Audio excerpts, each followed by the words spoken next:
그건 영화 속 이야기입니다. 이렇게 말하던 미국의 전직 나사 공학자는 한국을 다녀온 뒤 오열했습니다. 세계가 포기한 그 기술을 조용히 그러나 단 한 번에 성공시킨 나라. 그게 대한민국입니다. 도대체 이 작은 나라에서 무슨 일이 벌어진 걸까요? 지금부터 그 충격적인 이야기를 시작합니다. 여기서 잠깐 좋아요와 구독 버튼 눌러주는 센스. 안녕하세요. 저는 조지 매크로입니다. 68세 전 나사 고속교통 시스템 총괄 연구원이었죠. 지금은 MIT에서 교통정책 자문위원으로 일하고 있습니다. 그날도 평소와 다름없는 강의였어요. 강의실에는 20여 명의 대학원생들이 앉아 있었죠. 제가 던진 주제는 하이퍼루프의 현실성이었습니다. 칠판에 복잡한 공식들을 적어가며 설명했어요. 진공 상태 유지의 어려움, 에너지 효율성 문제, 안전성 확보의 한계까지. 30년간 나사에서 쌓은 경험을 바탕으로 한 확신이었죠. 하이퍼루프는 물리학적으로 비현실적이라고 생각했습니다. 일론 머스크의 아이디어가 매력적으로 보일 수는 있지만 실제 구현은 불가능하다고 믿었어요. 그런데 그때였습니다. 뒷자리에 앉은 학생 하나가 조심스럽게 질문했어요. 교수님, 그런데 왜 한국은 성공했다고 기사에 나옵니까? 순간 강의실이 조용해졌습니다. 저는 잠깐 멈칫했죠. 한국이라는 단어가 예상치 못한 곳에서 나왔거든요. 저는 코웃음을 쳤습니다. 하지만 이상하게 눈빛이 흔들리는 걸 느꼈어요. 강의는 그렇게 어수선하게 끝났습니다. 하지만 집에 돌아와서도 그 학생의 질문이 머릿속을 떠나지 않았어요. 궁금함이 생겼죠. 정말 한국에서 뭔가 해냈다는 건가? 그날 밤 저는 컴퓨터 앞에 앉았습니다.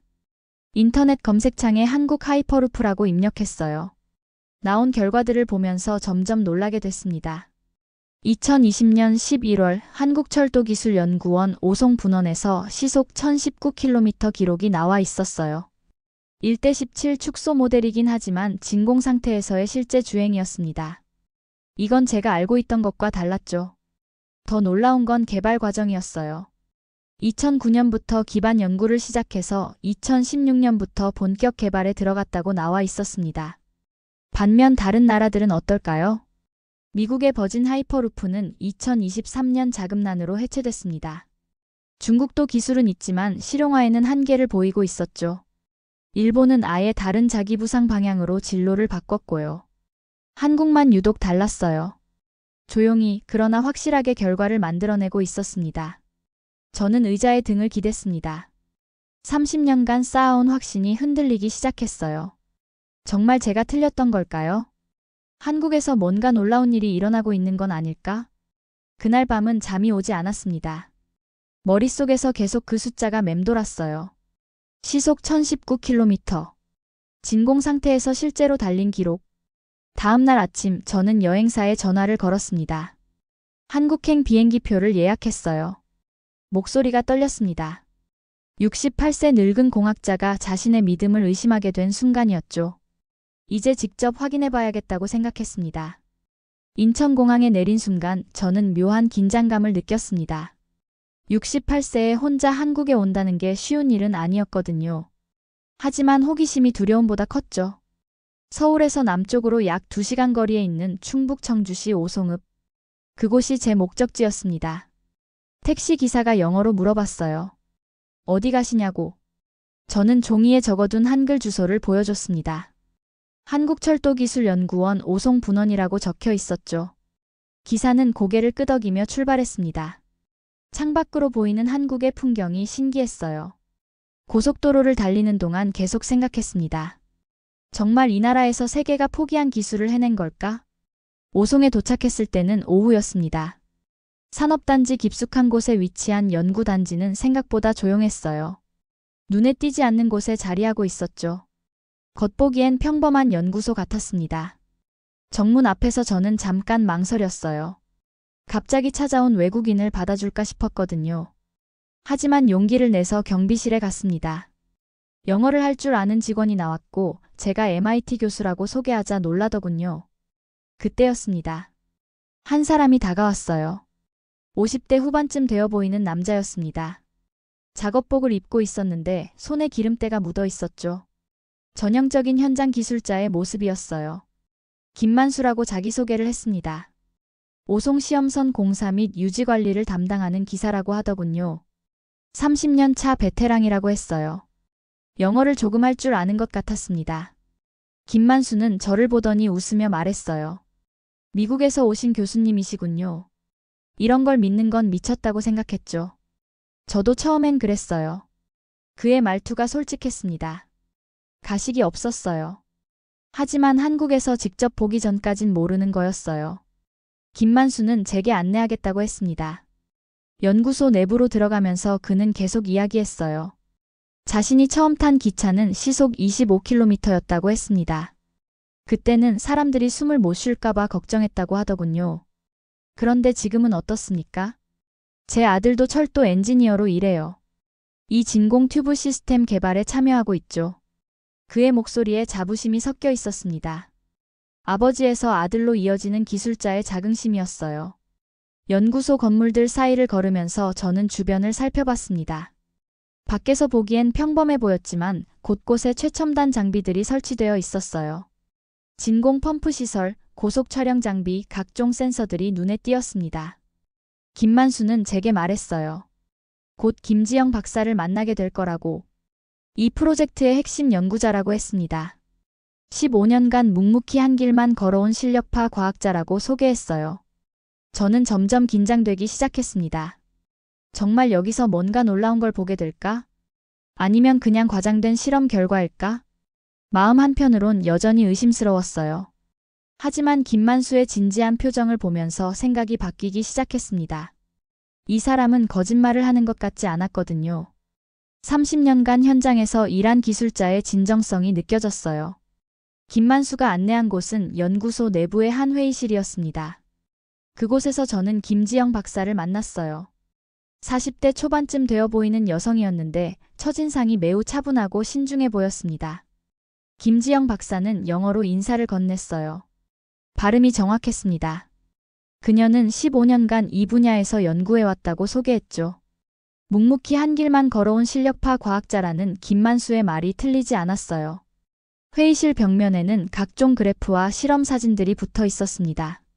복잡한 수식들과 함께 캡슐 모형 사진들이 눈에 띄었어요. 저는 그 자료들을 보면서 점점 놀라기 시작했습니다. 김지영 박사가 노트북을 켜고 영상을 보여주기 시작했어요. 화면에는 긴 투명한 튜브가 나타났습니다. 그 안에서 작은 캡슐이 엄청난 속도로 지나가는 모습이었죠. 이건 1:17 축소 모델입니다.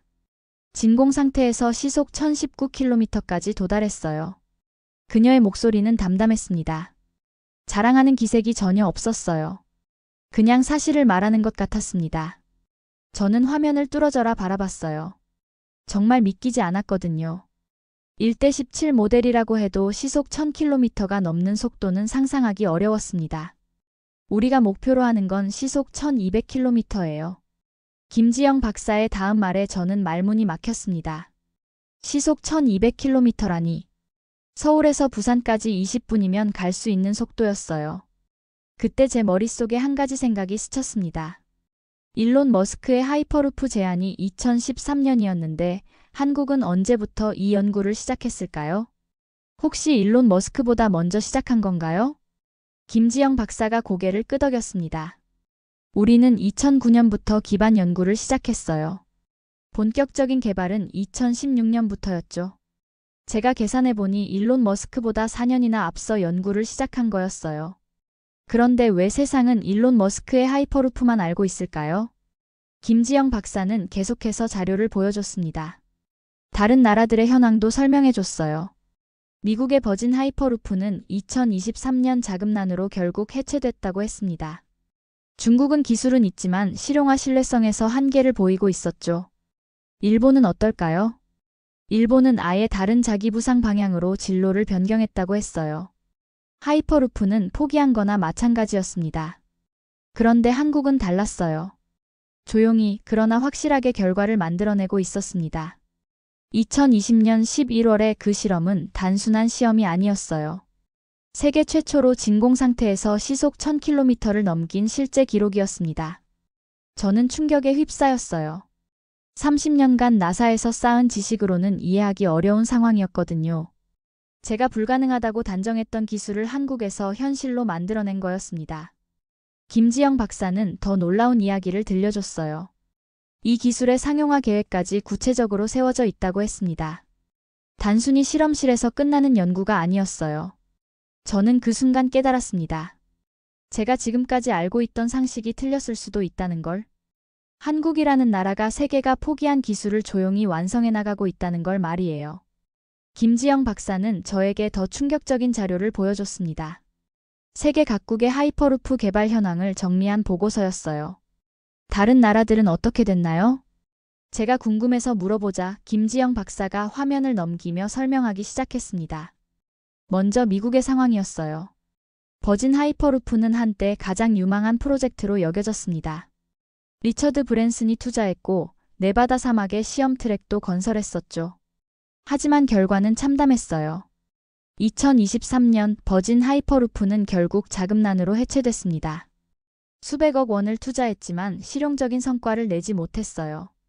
시험 주행에서도 시속 387km를 넘지 못했습니다. 한국의 절반도 안 되는 속도였죠. 중국은 어떨까요?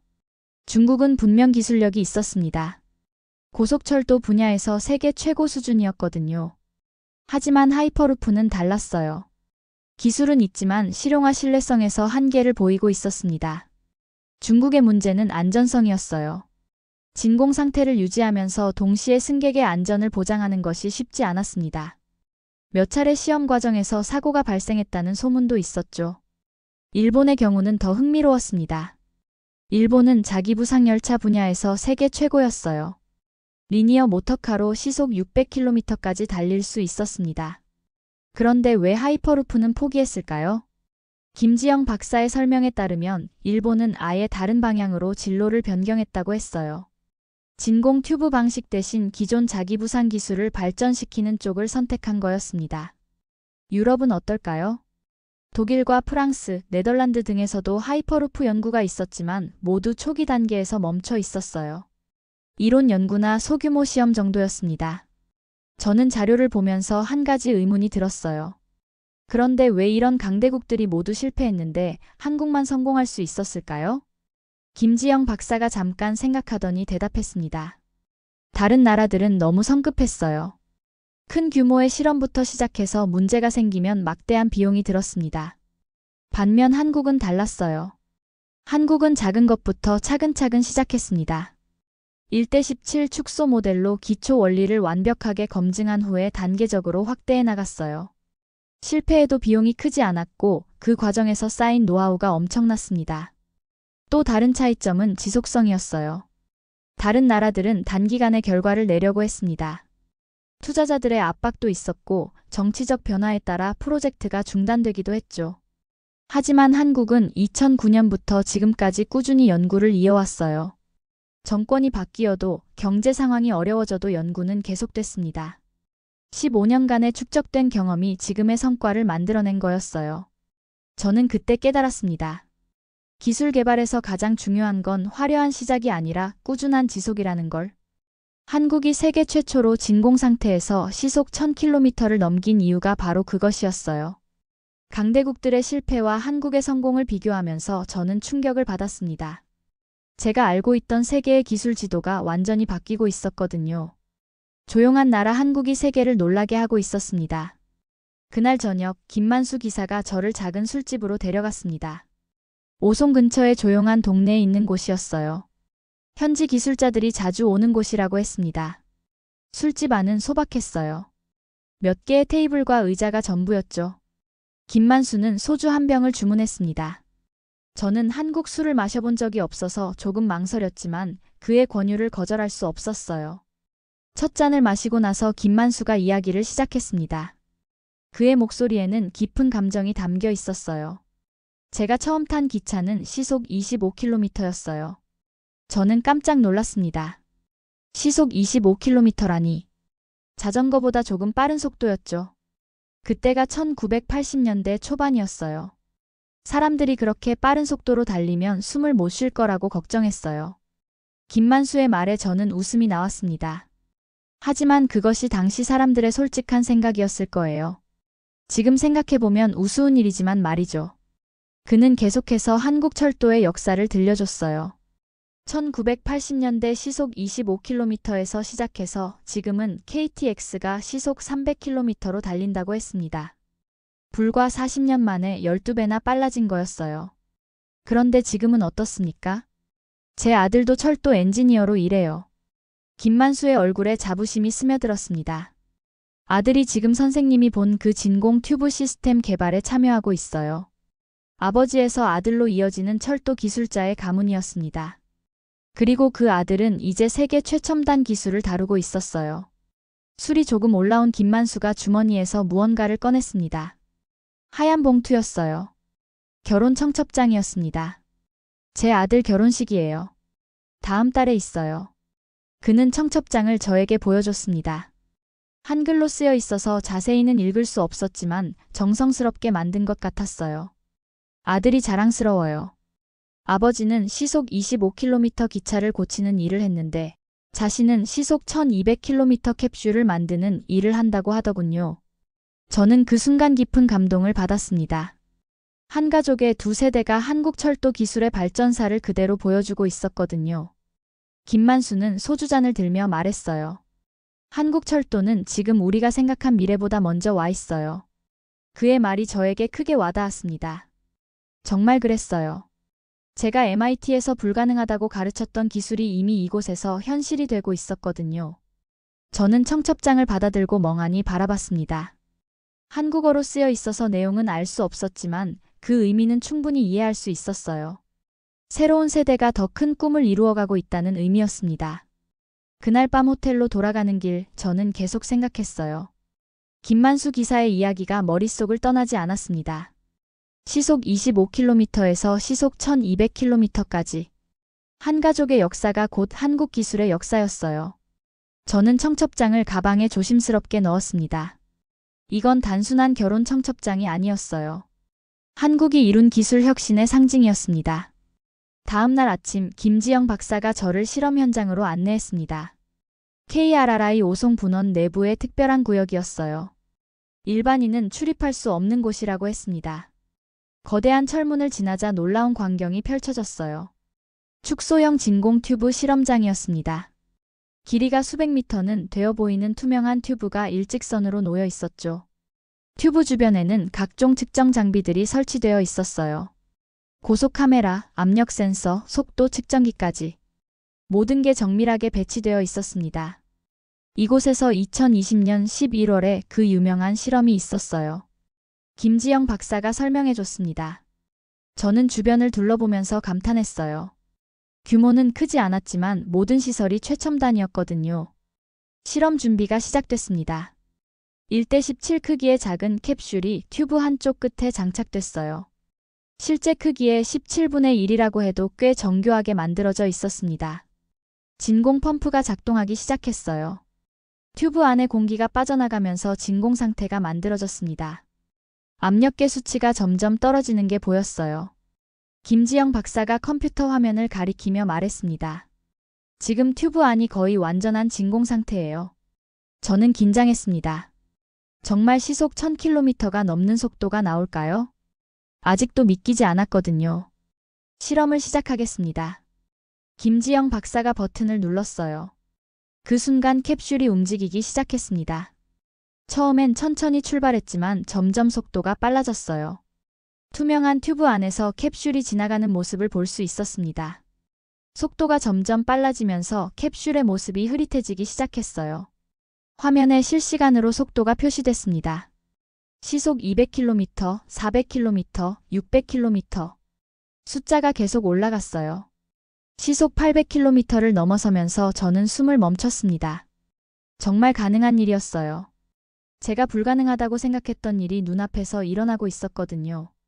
시속 900km, 950km, 1000km. 드디어 시속 1000km를 돌파했습니다. 하지만 여기서 끝이 아니었어요. 최종 기록이 화면에 나타났습니다. 시속 1019km. 정확히 그 숫자였어요. 제가 인터넷에서 봤던 바로 그 기록이었습니다. 저는 손으로 입을 가리고 뒤로 물러섰어요. 믿을 수 없었거든요. 이건 영화도 아니고 이론도 아니었습니다. 제 눈 앞에서 일어난 현실이었어요. 캡슐은 튜브 반대편에서 안전하게 정지했습니다. 아무런 문제 없이 완벽한 실험이었어요. 모든 시스템이 정상적으로 작동했습니다. 김지영 박사가 저를 바라보며 말했어요. 이게 2020년 11월 실험의 재현이에요. 저는 아무 말도 할 수 없었습니다. 30년간 나사에서 일하면서 쌓은 모든 상식이 무너지는 순간이었거든요. 실험장 안은 조용했어요. 기계들의 작동음만 들릴 뿐이었습니다. 하지만 그 침묵 속에 엄청난 의미가 담겨 있었어요. 인류가 꿈꿔왔던 초고속 교통이 현실이 된 순간이었습니다. 저는 그 자리에 서서 한동안 멍하니 있었어요. 제가 지금까지 믿어왔던 모든 것들이 틀렸을 수도 있다는 생각이 들었습니다. 한국이 조용히 해낸 이 놀라운 성과 앞에서 저는 그저 경외감을 느낄 뿐이었어요. 실험이 끝난 후 저는 한동안 말을 할 수 없었습니다. 의자에 앉아서 멍하니 화면만 바라보고 있었어요. 시속 1019km라는 숫자가 계속 머릿속을 맴돌았습니다. 김지영 박사는 제 상태를 이해하는 듯 했어요. 조용히 기다려줬습니다. 아마 외국 전문가들이 이곳을 방문할 때마다 비슷한 반응을 보였을 거예요. 한참을 그렇게 있다가 저는 입을 열었습니다. 저는 틀렸어요. 당신들이 옳았고요. 영어로 말했지만 제 목소리가 떨리는 걸 느꼈어요. 68세 늙은 공학자가 자신의 모든 믿음을 부정하는 순간이었습니다. 김지영 박사가 차분하게 대답했어요. 우린 기술로 자랑하지 않아요. 보여줄 뿐입니다. 그녀의 말이 저에게 깊은 인상을 남겼습니다. 자랑하지 않는다. 그냥 보여줄 뿐이라니. 이런 겸손함이 어떻게 가능할까요? 저는 그때 MIT 강의장에서의 제 모습을 떠올렸어요. 하이퍼루프는 불가능하다고 단정하며 냉소적으로 웃었던 모습이 머릿속에 스쳐갔습니다. 얼마나 오만했던 걸까요? 다른 나라 전문가들도 많이 오나요? 제가 물어보자 김지영 박사가 고개를 끄덕였어요. 독일, 프랑스, 일본에서도 왔어요. 처음엔 모두 비슷한 반응을 보이시더군요. 저와 같은 반응이었을 거예요. 불가능하다고 생각했다가 현실을 보고 충격받는 반응 말이죠. 김지영 박사는 계속해서 말했어요. 한국이 이 기술을 개발하는 방식은 다른 나라와 달랐다고 했습니다. 큰 소리 내지 않고 조용히 연구했다고 하더군요. 우리는 결과로 말하는 것을 좋아해요. 그녀의 말에 저는 깊이 공감했습니다. 정말 그랬어요. 한국은 말보다 실천을 중시하는 나라였어요. 15년간 묵묵히 연구한 결과가 바로 이 놀라운 성과였습니다. 저는 실험장을 다시 한번 둘러봤어요. 화려하지 않았습니다. 그냥 필요한 장비들만 정확하게 배치되어 있을 뿐이었어요. 하지만 그 속에서 인류 역사를 바꿀 기술이 완성되고 있었습니다. 김지영 박사가 또 다른 자료를 보여줬어요. 앞으로의 계획이었습니다. 실물 크기 시험선 건설, 상용화 일정, 안전성 검증 과정까지 모든 게 체계적으로 정리되어 있었어요. 언제쯤 실제로 사람이 탈 수 있을까요? 제가 궁금해서 물어보자 김지영 박사가 생각에 잠겼어요. 2030년대 중반쯤이면 가능할 것 같아요. 10년 정도 더 걸린다는 뜻이었습니다. 하지만 그것도 놀라운 일정이었어요. 다른 나라들이 포기한 기술을 한국이 10년 안에 상용화한다니. 저는 그 순간 한국이라는 나라에 대해 새롭게 생각하게 됐어요. 이 조용한 나라가 세계를 놀라게 하고 있었습니다. 큰 소리 내지 않고 자랑하지 않으면서도 확실한 결과를 만들어내고 있었어요. MIT 강의장에서 냉소적이던 제 표정과 지금 경외감에 빠진 제 모습이 너무 대조적이었습니다. 불과 며칠 전만 해도 한국의 기술을 의심했는데 지금은 완전히 달라졌거든요. 김지영 박사와 김만수 기사를 보면서 저는 깨달았어요. 진정한 전문가는 자랑하지 않는다는 걸. 그들은 그냥 묵묵히 자신의 일을 할 뿐이었습니다. 그리고 그 결과로 세상을 바꾸고 있었어요. 한국의 하이퍼루프 기술은 단순한 과학 기술이 아니었습니다. 그것은 조용한 1등의 품격을 보여주는 상징이었어요. 인천공항으로 향하는 버스 안에서 저는 지난 며칠을 되돌아봤습니다. 한국에 온 목적은 단순했어요. 한국의 하이퍼루프 기술이 과장된 것인지 확인하려는 것이었죠. 하지만 결과는 완전히 달랐습니다. 공항 라운지에 앉아서 저는 노트북을 열었어요. MIT에서 해야 할 다음 강의 자료를 수정해야 했거든요. 기존 자료를 보니 부끄러웠습니다.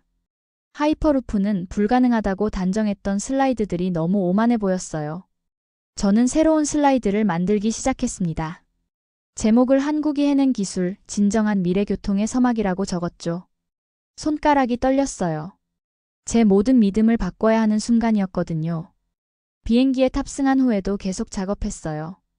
한국인 승무원이 다가와서 물어봤습니다. 어떠셨나요? 한국 방문이? 저는 잠깐 생각했어요. 뭐라고 대답해야 할까요? 놀라웠습니다. 정말 놀라웠어요. 김지영 박사가 보여준 자료들을 정리했습니다. 시속 1019km 기록, 2009년부터 시작된 연구 과정, 다른 나라들의 실패 사례까지 모든 걸 포함했어요. 창밖을 보니 한국 땅이 점점 멀어지고 있었습니다. 저는 그 순간 묘한 감정을 느꼈어요. 이 작은 나라에서 세계를 바꿀 기술이 완성되고 있다는 사실이 경이로웠거든요. 김만수 기사가 준 결혼 청첩장을 다시 꺼내봤습니다. 한글로 쓰여 있어서 내용은 알 수 없었지만 그 의미는 충분히 이해할 수 있었어요. 새로운 세대가 더 큰 꿈을 향해 나아가고 있다는 의미였죠. 비행기가 태평양 상공을 지나가면서 저는 계속 생각했어요. 왜 한국만 성공할 수 있었을까? 답은 김지영 박사의 말에 있었습니다. 자랑하지 않고 보여줄 뿐이라는 철학이었어요. 미국과 유럽의 기업들은 화려한 발표와 투자 유치에 집중했습니다. 언론에 자주 나오고 큰 소리를 쳤죠. 하지만 실제 결과는 없었어요. 반면 한국은 조용히 연구했습니다. 15년간 묵묵히 기술을 완성해 나갔어요. 착륙을 앞두고 저는 마지막 내레이션을 적었습니다. 옆자리 승객이 제 화면을 보더니 물어봤어요. 한국에 대한 글을 쓰시는 건가요? 네, 한국의 놀라운 기술에 대한 이야기예요. 속도는 숫자가 아니다. 그것은 사람의 땀, 기술자의 땀, 그리고 기다려준 국민의 신뢰다. 그 모든 것이 모여 이 조용한 나라가 세계를 이끄는 지금, 그 이름은 대한민국이다. 보스턴 로건 공항에 내린 순간 저는 완전히 다른 사람이 되어 있었습니다. 68세에 새로운 진실을 배운 늙은 공학자였어요. 일주일 후 저는 다시 MIT 강의실에 서 있었습니다. 같은 자리, 같은 학생들이었지만 제 마음은 완전히 달랐어요. 새로 만든 슬라이드를 켜고 강의를 시작했습니다. 여러분, 지난주 제가 한국에 다녀왔습니다. 강의실이 조용해졌어요. 학생들이 집중하기 시작했죠. 한국이 해낸 기술에 대해 말씀드리고 싶습니다. 진정한 미래교통의 서막이 열리고 있어요. 화면에 시속 1019km 기록이 나타났습니다. 학생들이 놀라는 표정을 지었어요. 그때 뒷자리에 앉았던 그 학생이 손을 들었습니다. 교수님, 지난번에 불가능하다고 하셨는데요? 저는 잠깐 멈칫했지만 솔직하게 대답했어요. 제가 틀렸습니다. 한국이 옳았어요. 강의실의 웅성거림이 일었습니다. 하지만 저는 당당했어요. 진실을 인정하는 것이 진정한 학자의 자세라고 생각했거든요. 창밖을 보는 제 눈에 존경이 서려 있었습니다. 며칠 전만 해도 세계 최고라고 생각했던 이 땅이 이제는 다르게 보였어요. 진정한 혁신은 다른 곳에서 일어나고 있었거든요. 제 가방 안에는 여전히 김만수 기사의 아들 결혼 청첩장이 들어 있었어요. 그것은 단순한 청첩장이 아니었습니다. 시속 25km 기차를 고치던 아버지에서 시속 1200km 캡슐을 만드는 아들로 이어지는 한국 기술의 발전사였어요. 한 가족의 두 세대가 보여주는 조용하지만 확실한 성장의 증거였습니다. 그날 강의를 마치고 나서 저는 한 가지 확신을 갖게 됐어요. 기술이 만든 국격이라는 게 정말 존재한다는 것을. 그리고 그 최고의 사례가 바로 대한민국이라는 것을 말이에요. 오늘의 사연은 여기까지입니다. 이번 영상을 어떻게 생각하시는지 댓글로 의견을 남겨주시고 좋아요를 눌러주세요. 다음에도 더 흥미진진한 사연으로 찾아뵙겠습니다. 지금까지 감동 나누기의 유나였습니다. 긴 영상 끝까지 시청해주셔서 정말 감사합니다.